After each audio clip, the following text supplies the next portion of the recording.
BYD എന്ന് കേൾക്കുമ്പോൾ തന്നെ എല്ലാവർക്കും പെട്ടെന്ന് മനസ്സിൽ കയറുന്ന ഒരു വാഹനം എന്ന് പറയുന്നത് BYDയുടെ തന്നെ സീൽ EV എന്ന് പറഞ്ഞൊരു വെഹിക്കിളാണ്. ഈവൻ പ്രശസ്ത ചൈനീസ് ഇലക്ട്രിക് വാഹന നിർമ്മാതാക്കളാണ് BYD എന്ന് പറയുന്നത്. എങ്കിൽ പോലും ഇന്ത്യയിൽ നല്ലൊരു രീതിയിലുള്ള ഒരു മാർക്കറ്റ് BYDക്ക് EV പിടിക്കാൻ പറ്റിയിട്ടുണ്ട്. വേറെ ഒന്നും കൊണ്ടല്ല, നമ്മൾ ഒരുപാട് EV ഓപ്ഷൻസ് നമുക്ക് ഇന്ന് മാർക്കറ്റിൽ അവൈലബിൾ ആയി. എങ്കിൽ പോലും BYD എന്ന് പറയുന്ന ഒരു പ്രീമിയം EV സെഗ്മെൻറ്റിലോട്ടുള്ളൊരു കാഴ്ചപ്പാട് ഇന്ന് മാർക്കറ്റിൽ കസ്റ്റമേഴ്സിൻ്റെ ഇടയിൽ വ്യക്തമായിട്ട് ഉണ്ട് താനും. 2023 ഓട്ടോ എക്സ്പോയിലാണ് ഈ കാർ ആദ്യം തന്നെ അവതരിപ്പിച്ചത്. അതുപോലെ തന്നെ റിയൽ വീൽ ഡ്രൈവിൽ വരുന്ന ഈ ഒരു ഓപ്ഷന് കേവലം 5.9 സെക്കൻഡിനുള്ളിൽ തന്നെ 0 to 100 കിലോമീറ്റർ വരെ വേഗത കൈവരിക്കാൻ കഴിയുമെന്നാണ് BYD അവകാശപ്പെടുന്നത്. BYD സീൽ EV ഓഷൻ സീരീസിൻ്റെ ഭാഗമാണ്. 2021 അവതരിപ്പിച്ച ഓഷൻ എക്സ് കൺസെപ്റ്റിൽ നിന്ന് പ്രചോദനം ഉൾക്കൊണ്ടാണ് ഇത് നിർമ്മിച്ചിരിക്കുന്നത് കൂടി മറ്റൊരു പ്രത്യേകതയാണ്. സ്പ്ലിറ്റ് ഹെഡ് ലാമ്പുകളും മുഴുവൻ ഗ്ലാസ് റൂഫും കൂടാതെ പോലുള്ള ഘടകങ്ങൾ ഉൾക്കൊള്ളുന്ന കാറിൻ്റെ എക്സ്റ്റീരിയർ മാനുഫാക്ചറിങ്ങും വളരെ ശ്രദ്ധേയമാണ്. കസ്റ്റമേഴ്സിനെ ആകർഷിക്കാൻ വേണ്ടിയിട്ട് സെൻട്രൽ കൺസോളിൽ കറങ്ങുന്ന 15.6 ഇഞ്ചിൻ്റെ ഇൻഫോർട്ടൈൻ സിസ്റ്റം വളരെയധികം ശ്രദ്ധ നേടിയ കാര്യമാണ്. അതുപോലെ തന്നെ 10.25 ഇഞ്ചിൻ്റെ digital instrument cluster, head app display എന്നിവയ്ക്കൊപ്പം ആകർഷകമായ ഇൻറ്റീരിയർ BYD സീൽ EV അവതരിപ്പിക്കുന്നുണ്ട്. കൂടാതെ തന്നെ സ്മാർട്ട് ഫോണുകൾക്കായി 2 വയർലെസ് ചാർജിംഗ് പാഡുകളും ചൂടാക്കിയ വിൻഫീൽഡും അതുപോലെ തന്നെ ഡ്രൈവ് മോഡുകൾ മാറ്റുന്നതിനുള്ള സ്ക്രോൾ വീലും ഇൻറ്റീരിയറിൽ കൊടുത്തിരിക്കുന്നു. നിങ്ങൾ തിരഞ്ഞെടുക്കുന്ന ബാറ്ററി ഓപ്ഷൻ അനുസരിച്ച് 500 കിലോമീറ്റർ അല്ലെങ്കിൽ 700 കിലോമീറ്റർ വരെ ഡ്രൈവിംഗ് റേഞ്ചുള്ള ശ്രദ്ധ നേടിയ വാഹനമാണ് BYD സീൽ EV എന്നുള്ളത്. ടെയിൽ ലൈറ്റിൻ്റെ മറ്റൊരു സവിശേഷത എന്ന് പറയുന്നത് ഒരു ഡോട്ട് മാട്രിക് ഡിസൈൻ ഫീച്ചർ ചെയ്യുന്ന ടെയിൽ ലൈറ്റാണ് നമ്മൾ BYD കാണാൻ പോകുന്നത്. അത് കോർണറിലേക്ക് നീളുന്നത് നമുക്ക് കാണാനും കഴിയും.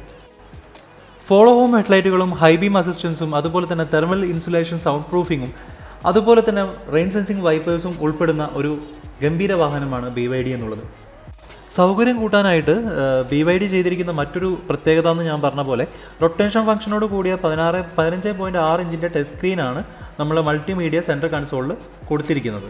അതുപോലെ തന്നെ 12 സ്പീക്കറുള്ള hi fi dynamic studio premium sound system മികച്ച ഓഡിയോ അനുഭവവും BYD ഉറപ്പ് നൽകുന്നുണ്ട്. പാനോറാമിക് സൺറൂഫും അതുപോലെ തന്നെ സ്പോർട്സ് സീറ്റുകളെല്ലാം ഇലക്ട്രിക്കലി കൺട്രോൾഡ് ആണ്. ഇൻ്റഗ്രേറ്റഡ് ഹെഡ് റെസ്റ്റുകളും ഇലക്ട്രിക് ലംബ സപ്പോർട്ടും ഡുവൽ സോൺ ക്ലൈമറ്റ് കൺട്രോളും അതുപോലെ തന്നെ ഓട്ടോ ഡിമ്മിങ് റിയർ വ്യൂ മിററും മൂഡ് സെറ്റിങ്ങിനായിട്ട് ആംബിയൻ ലൈറ്റിങ്ങും ഈ ഒരു വാഹനത്തിൽ അവൈലബിൾ ആണ്. അതുപോലെ തന്നെ ബാക്ക് സൈഡിലെ ബൂട്ട് സ്പേസ് എന്ന് പറയുന്നത് 400 ലിറ്ററിൻ്റെ ബൂട്ട് സ്പേസ് ആണ്. മുൻവശത്ത് ഒരു 53 ലിറ്ററിൻ്റെ സ്റ്റോറേജ് സ്പേസും അവൈലബിൾ ആണ്. ഒരു കവറും കൂടെ ഇതിൽ ലഭ്യമാണ്.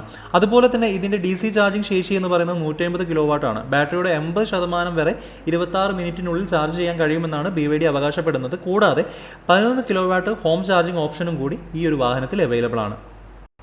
ഇൻഹൗസ് വികസിപ്പിച്ചെടുത്ത CTB സാങ്കേതിക വിദ്യ, അതായത് ITAC intelligent talk adaption control എന്ന് പറയുന്ന സിസ്റ്റം ഈ ഒരു EVയിൽ അവർ പ്രൊഡ്യൂസ് ചെയ്തിട്ട് അത് വേറൊന്നുമല്ല, ശുദ്ധമായ EV കാറുകൾക്ക് മാത്രം രൂപകൽപ്പന ചെയ്ത പുതിയ BYD പ്ലാറ്റ്ഫോമിൽ 3.0 എന്നിവ ഉൾക്കൊള്ളുന്ന ആദ്യത്തെ മോഡലാണ് നമ്മുടെ BYD സീൽ എന്നുള്ളത്. ഡീആക്ടിവേഷൻ സ്വിച്ച് അവൈലബിൾ ആയിട്ടുള്ള റിയർ സൈഡ് എയർ ബാഗുകളും അതുപോലെ തന്നെ ഫ്രണ്ട് സൈഡ് എയർ ബാഗും അതുപോലെ തന്നെ സൈഡ് കട്ടനും ഈ ഒരു വാഹനത്തിൽ അവൈലബിൾ ആണ്. ടയർ പ്രഷർ മോണിറ്ററിംഗ് സിസ്റ്റവും അതുപോലെ തന്നെ anti theft system, auto lock system ഈ ഒരു വെഹിക്കിൾ ലഭ്യമാണ്. ഇൻവൺ ഇലക്ട്രിക് പവർ ട്രെയിൻ സംവിധാനവും ഊർജ്ജ സംരക്ഷണ ഹീറ്റ് പമ്പ് സംവിധാനവും ഈ കാറിലുണ്ട്. ഫ്രണ്ട് റിവ്യൂ ക്യാമറകളെ intelligence speed limited information and control സിസ്റ്റവും ഇൻ്റഗ്രേറ്റഡ് പവർ ബ്രേക്ക് അതുപോലെ തന്നെ traction control, blind spot detection, lane change assistance, adaptive cruise control, electronic park ബ്രേക്കിങ്ങും അതുപോലെ തന്നെ ഓട്ടോമാറ്റിക് എമർജൻസി ബ്രേക്കിങ്ങും അതുകൂടാതെ തന്നെ PCW, FCW അതുപോലെ തന്നെ RCTB എന്നിവയെല്ലാം പ്രത്യേകതരമായ സേഫ്റ്റി ഫീച്ചേഴ്സാണ് ഈ ഒരു വെഹിക്കിളിൽ മാനുഫാക്ചർ ചെയ്തിരിക്കുന്നത്.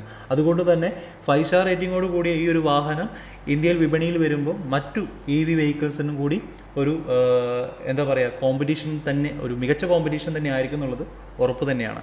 സോ അടുത്ത വീഡിയോയിൽ കാണുന്നവരെ ബൈ ബൈ, താങ്ക് യു.